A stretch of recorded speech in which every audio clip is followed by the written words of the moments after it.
Es un gusto, como siempre, estar en compañía de No Mentirás.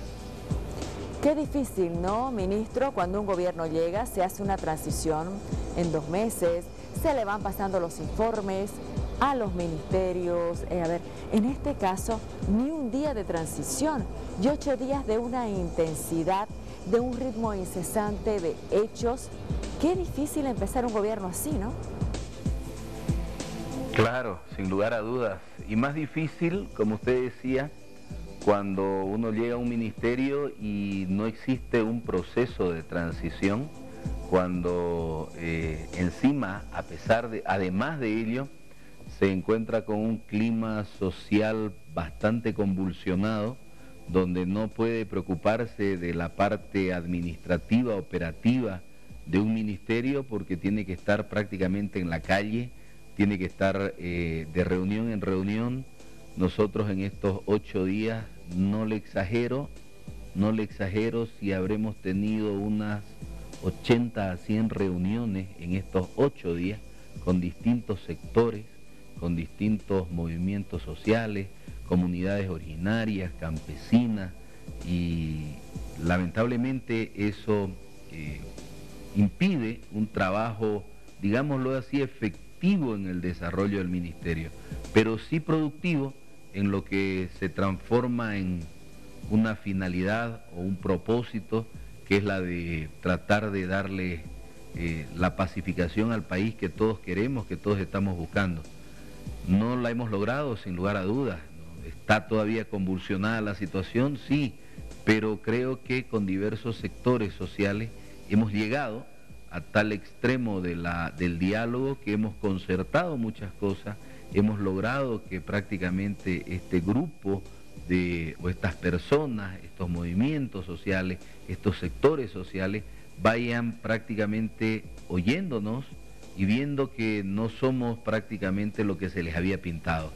No somos el fin del mundo, no van a perder sus casas, no van a perder sus escuelas, sus canchas, las obras que estaban previstas y proyectadas no van a dejar de ser concluidas. Por lo tanto, eso es lo que ha permitido que vayamos a un diálogo sincero, de ver que este es un gobierno de transición, este no es un gobierno que se va a quedar más allá del lapso que está establecido en la Constitución Política del Estado, que debemos convocar a elecciones y que sobre todo la gobernabilidad del país va a continuar. Ese diálogo franco, sincero, es el que nos ha permitido avanzar. Y a veces en este diálogo también hemos tenido que realizar concesiones. Por ejemplo, con la Central Obrera Boliviana, uno de los aspectos que nos pidieron para poder dialogar era, uno de los puntos del pliego petitorio en términos de ello, era dejar sin efecto el decreto supremo que autorizaba la salida de las Fuerzas Armadas a las calles. Le dijimos claramente que si nosotros convocamos a un diálogo y no estamos dispuestos a ceder, entonces eso no es diálogo, que sí estamos dispuestos a ceder en ese sentido, que existe la posibilidad en el marco del acuerdo de dejar sin efecto ese decreto supremo, porque si la militarización de la ciudad de La Paz está provocando que no haya un diálogo que nos lleve a una concertación, entonces hay que repensar en la militarización y empezar a pensar en cosas que nos acercan para deshacer las cosas que nos dividen. En ese sentido creo que ha sido positivo todos estos 8 días. Falta todavía por hacer, falta todavía por el tema de la convocatoria a las elecciones. Lamentablemente nosotros no definimos eso. Eso lo define la Asamblea Legislativa. Y cuando en algún momento se dijo que si la Asamblea no se ponía de acuerdo, había que pensar en otras opciones, creo que eso sirvió, porque producto de ello es que la Asamblea, por lo menos ahora, nos ha dado algunas luces de que puede haber una convocatoria en los próximos días. Bien, yo quería comenzar con este tema de los 8 días, por lo inusual. ministro, porque normalmente un gobierno tiene ese tiempo de transición, un mes, 2 meses, pensemos en el caso del gobierno de Argentina, están haciendo la transición con toda la normalidad. Acá no hubo ese tiempo y además, ministro, arrancar con el país convulsionado en interna, con una disputa de posicionamiento, de narrativa en lo internacional, como qué se posiciona este cambio de gobierno, con la gente necesitando alimentarse, ministro. Mucha gente piensa que el gobierno ya lleva un mes por lo incesante de los hechos, el ritmo, y a veces cuesta que la gente caiga en cuenta que van 8 días. No, sin lugar a dudas. Usted comparaba con Argentina, por ejemplo. En la Argentina se está procediendo a una transición, pero el gobierno que va a asumir por los próximos, me imagino que 4 o 5 años. Nosotros, no solamente que no hay quien nos haya hecho la transición, hemos tenido que abrir en algunos casos ministerios, sino que además tiene que haber una transición a un gobierno de transición, que tenemos que además convocar a elecciones en 90 días, lo que no sucede en la Argentina, y encima tenemos que intentar desconvulsionar el país, lo que no sucede en la Argentina. Entonces, creo que las comparaciones no son... Lo que le decía, ministro, el tema de la narrativa, ¿no? ¿Cómo se posiciona el cambio? ¿Es un cambio constitucional? Hay quienes dicen golpe de Estado, es decir, los lugares donde tienen que trabajar el gobierno son múltiples y en un tiempo muy corto. Claro que sí, tenemos que trabajar a nivel nacional, tenemos que trabajar a nivel departamental, tenemos que trabajar a nivel local, municipal, pero también a nivel internacional. Lamentablemente, desde México se ha intentado recurrentemente decir que se trata de un golpe de Estado. Y además con un discurso tan pero tan contradictorio, ambiguo, incoherente. Fíjense ustedes que lo que se dijo hoy en una conferencia de prensa desde México era que se pedía una nueva auditoría y que la auditoría se la pedían que la realice el Papa Francisco. Obviamente entendemos que sería el Vaticano. Sin embargo, es tan contradictorio que aquí en Bolivia el representante de la Iglesia Católica, el Consejo Episcopal, ya se pronunció claramente y dijo ya en 2 o 3 oportunidades que en Bolivia no existió un golpe de Estado y que en Bolivia lo que debe hacerse es convocarse a nuevas elecciones. Entonces, ese posicionamiento también tenemos que hacerlo y mostrarlo en la comunidad internacional y obviamente es tan complejo o tan compleja la labor del posicionamiento en todos estos escenarios que se nos hace realmente difícil. Bueno, pero lo importante creo que es que en esta jornada, ministro, se pudo reunir la Asamblea Legislativa y eso que todo el mundo esperaba, que comience a abrirse paso la elección, empezó. Hay 2 proyectos de ley, se están tratando ambos, se buscará uno solo, pero ya se está en el tema para el que se ha elegido este gobierno, que es ese, ¿no? Creo que eso nos abre una puerta más a la esperanza. Hay que tener esperanza, hay que tener fe. De cualquier manera, en algún momento tiene que haber la solución al conflicto. Lo que no queremos es que esta solución nos lleve a perder vidas humanas. Lo que no queremos es que esta solución o que este intento de solución nos lleve a lamentar personas heridas.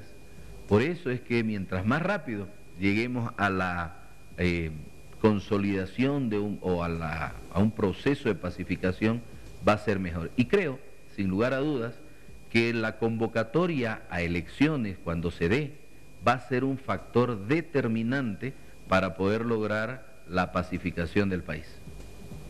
Ahora, con respecto, por favor, a lo que decía antes, la desmilitarización, ese pedido de la Central Obrera Boliviana y esa disposición del gobierno de sentarse a una mesa no con posiciones cerradas, sino con predisposición hacia ceder si hace falta, esa posibilidad, ¿cuán cierta es de desmilitarizar? Bueno, si estamos diciendo que hemos acordado eso y que en caso de firmar un acuerdo el gobierno procederá a ello, si existe eso, yo creo que entre un 100% y un 100% de certeza va a haber en eso. ¿Cómo? ¿Lo puede explicar un poquito más, por favor? Si nosotros nos hemos sentado en una mesa de diálogo para concertar y una de las posiciones nos ha dicho que está impidiendo el proceso de pacificación, la militarización, entonces podemos revisar. Usted me pregunta, ¿qué porcentaje de realidad o de certeza puede haber en esa desmilitarización? Yo le digo que si ya la hemos comprometido es el 100%. Entonces, ¿de qué depende? De que lo acordemos. Estamos todavía en un proceso de negociación, tenemos prevista otra reunión el día de mañana. Si logramos suscribir lo que se denomina un acuerdo por la paz y la unificación del país, entonces se procederá a la desmilitarización, porque parte del compromiso es que también la Central Obrera lo que va a hacer es contribuir a la desmovilización de la ciudad del Alto. Entonces, ellos asumen un compromiso, nosotros asumimos otro compromiso. Eso significa diálogo, eso significa avanzar y Dios quiera que podamos llegar a la pacificación del país paulatinamente. Perfecto, muy importante eso. Si hay desmovilización, hay desmilitarización, porque tampoco me imagino, ministro, se puede replegar, por ejemplo, si Sencata está en peligro, porque en Sencata el peligro es mayor, ¿no? Es decir, las instalaciones, una explosión, no se puede desmilitarizar si eso se mantiene bajo amenaza, me imagino. Ahí hay que aclarar algo. Desmilitarizar la ciudad quiere decir que sacamos a los militares de las calles. Sencata es una empresa estratégica del Estado, que lamentablemente, producto de los hechos violentos que sucedieron en el contorno, en el perímetro, se volaron los muros, se tumbaron los muros, se utilizó dinamita para poder tumbar esos muros. Y ello significa que la planta de Sencata está sin ninguna protección. ¿Quién va a proteger eso? Tienen que quedarse los militares ahí. Lo que no significa militarización, sino que significa la protección de empresas estratégicas del Estado. Porque imagínense, Sencata debe tener un perímetro de unos 10.000 metros cuadrados, más o menos. O 10.000 metros lineales, perdón. No, 4.000 metros, un poco más de una hectárea, digamos, ¿no? 4.000 metros lineales más o menos, que tiene que estar resguardado de alguna manera. Por eso es que es necesaria la presencia militar, pero eso es solamente en la planta, no en la calle. Hemos conversado eso dentro de la mesa del diálogo y obviamente son posiciones que no son cerradas y que permiten llegar al entendimiento de decir, ah, sí, tienen razón, esto no implica esto, porque lo que se va a hacer es en realidad dejar sin efecto el decreto supremo que permite la salida de las Fuerzas Armadas a la calle. No sé si es posible, sé que no es su campo específico, pero se han publicado muchas cosas sobre el potencial de peligro de Sencata. Si fuera objeto, ¿no?, de un ataque, una explosión gigante, mucha gente que podría ser afectada. ¿Cuál es la evaluación que se hace de ese peligro potencial? Precisamente por ese peligro potencial es necesario proteger la planta. Lo que se vivió el día de ayer en Sencata fue mucho más allá de la comisión del delito simplemente de destrucción de bienes del Estado. Hay un delito que es destrucción de bienes del Estado. El muro, todos los inmuebles que se quemaron, incendiaron ayer, eran del Estado. Por lo tanto, se cometió el delito de destrucción de bienes del Estado. Pero más allá de ello, lo que sucedió fue en realidad poner en zozobra a la población. ¿Por qué razón? Como usted bien decía, nosotros recibimos el informe del Ministerio de Hidrocarburos, en el cual se nos hizo gráficamente que si llega a detonar, a lanzarse un detonante o algo similar en la planta de Sencata y alcanza algunos de los depósitos que hay, La onda expansiva de la explosión va a ser aproximadamente en un perímetro de 700 metros a la redonda. Esto implica más o menos unas 150.000 personas que viven en ese área. Todas las personas que están en ese área, porque de acuerdo con el informe técnico, dice probabilidades de pérdida de vidas humanas. El informe, 100%. O sea, imagínense la magnitud del daño que pudo haberse causado ayer. Por eso es que deben estar los militares protegiendo ese área. Gracias a Dios, también esta noche, esta tarde, al final de la tarde, cuando se procedía a la militarización de esa zona solamente, se llegó a un diálogo, se conversó con los pobladores, con los vecinos, y entendieron que era necesaria la presencia militar para resguardar que precisamente a los vecinos no les pase nada. Entonces, el nivel de zozobra que se vivió es prácticamente configurativo de la comisión del delito de terrorismo. ¿Cuál es el valor que tiene el audio? El audio en el que fue presentado hoy, donde se escucha al expresidente Evo Morales diciendo que se deje las ciudades sin alimento, donde se instruye cómo alargarla la protesta. ¿Cuál es el valor que tiene esto, la valoración que le dé el gobierno o la gravedad que conlleva? A ver, hay que analizarlo desde el punto de vista estrictamente procesal penal. Un elemento como este se transforma inicialmente en un elemento probatorio. ¿Qué significa? Habrá que corroborar en cuanto a la veracidad de la información. Para ello se tienen que hacer las pericias correspondientes, pericias que tienen que ver desde el punto de vista informático, es decir, si se realizó la llamada, no se realizó la llamada, determinar desde los puntos georreferenciales que existen en la comunicación celular dónde está el punto receptor, dónde está el punto emisor, si la llamada se realizó a nivel nacional, internacional. Luego habrá que hacer una pericia fonética para ver si es que el audio, la voz corresponde con parámetros de voz del señor Morales. Es decir, ¿qué valor tiene? Hay que atribuirle un valor probatorio, en primer lugar, desde el punto de vista estrictamente procesal penal, de su calificación de ser un elemento probatorio o no. Si esto se transforma en un elemento probatorio, entonces ahí habrá que hacer una valoración ya de tipo penal, en el sentido de qué tipo de delito es, qué delito constituye esto. Si es un delito de lesa humanidad, se está poniendo en riesgo la vida de toda una población. Entonces ya evidentemente ahí habrá que ver si configura alguno de los delitos de lesa humanidad. Asumiendo que el elemento probatorio se determine que evidentemente existe la comunicación entre el lugar donde se realizó, tengo entendido es en la zona de camino a los valles de Santa Cruz, hasta México, y si se determina que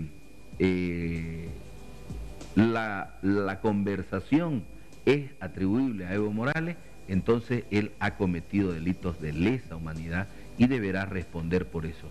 Y no va a responder en su calidad de expresidente. Por favor, antes de que avance, ministro, para que la gente entienda, ¿qué son delitos de lesa humanidad?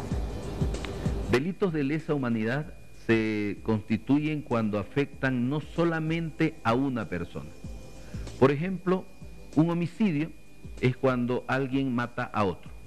¿Quién es el afectado? Una persona en particular. Pero cuando yo pretendo matar a una etnia, a un grupo de personas, ya no es un delito común, es un delito que afecta a la humanidad. Por eso se llaman delitos de lesa humanidad. Lo que dice el audio, que yo por responsabilidad no puedo decir qué es lo que dice Evo Morales, lo que dice el audio sí se constituye en un delito de lesa humanidad.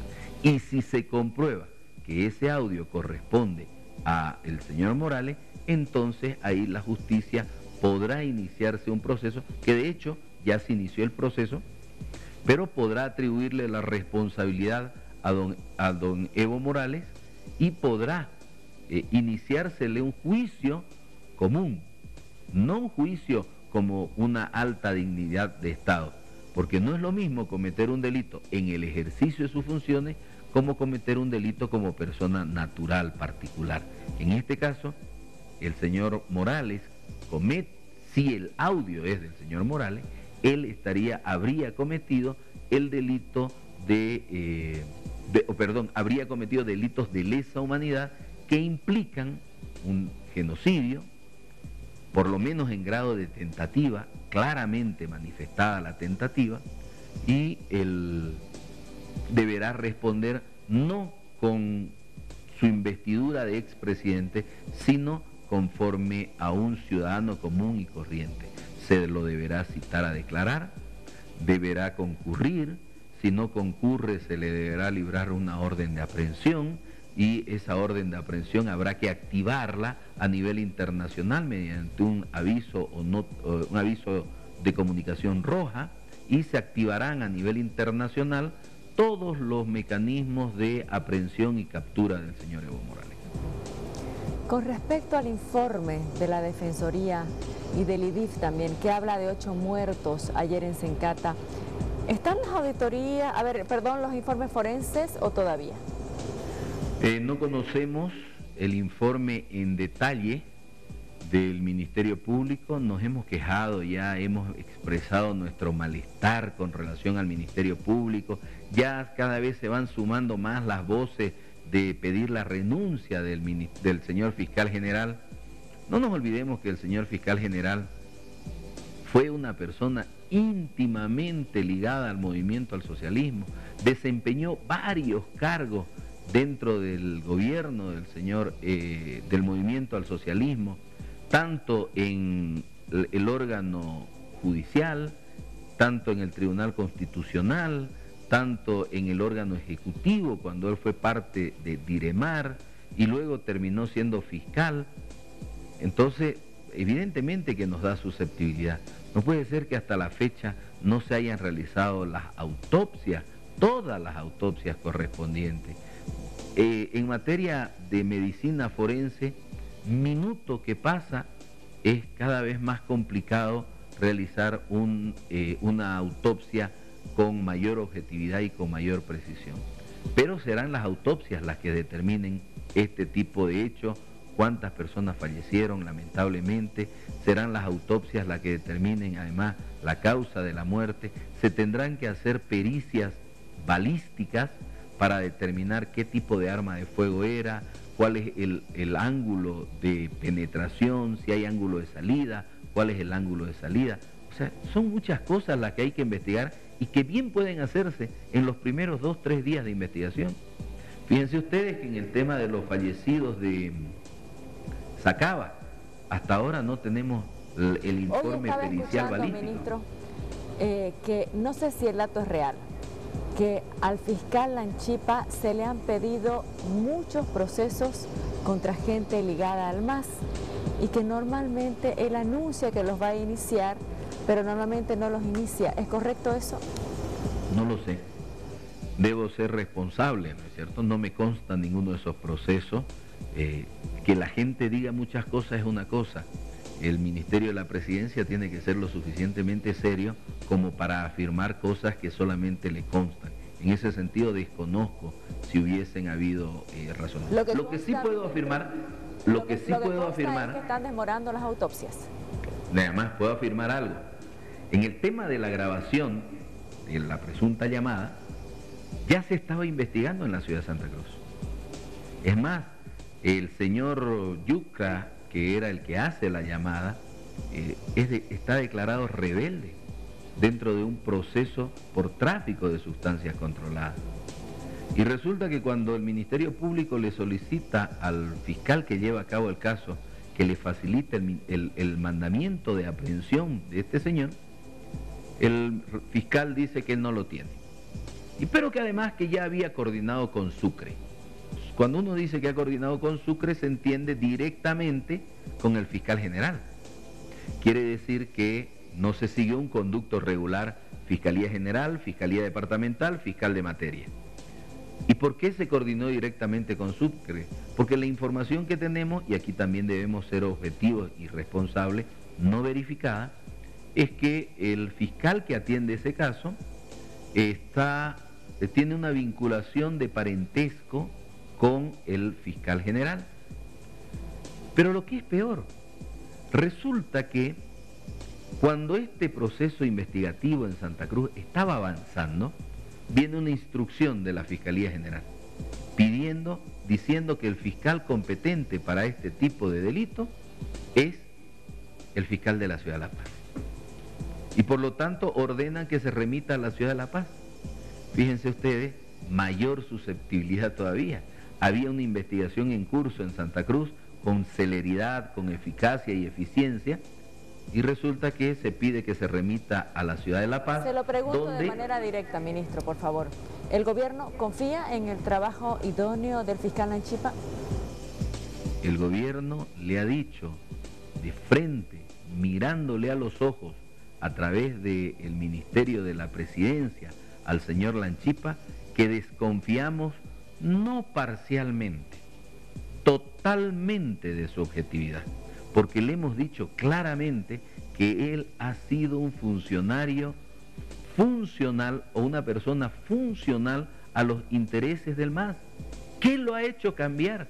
¿Cuál fue el golpe de fe que de repente se va a arrepentir y va a cambiar en su accionar? Nada. Por el contrario, vemos que muchas cosas que el Ministerio Público pudo haber hecho, que puede haber hecho, no las está haciendo eficiente ni eficazmente, lo que genera malestar. ¿Por qué no se hacen las cosas rápidamente? ¿Y por qué en un lugar que se está realizando una investigación eficiente se lo quitan el caso y lo traen a La Paz, donde ya se ha demostrado que hay ineficiencia en la investigación? Esas cosas no nos llevan a sospechar que va a haber una negligencia, nos llevan a prácticamente estar casi seguros de que sí lo va a haber.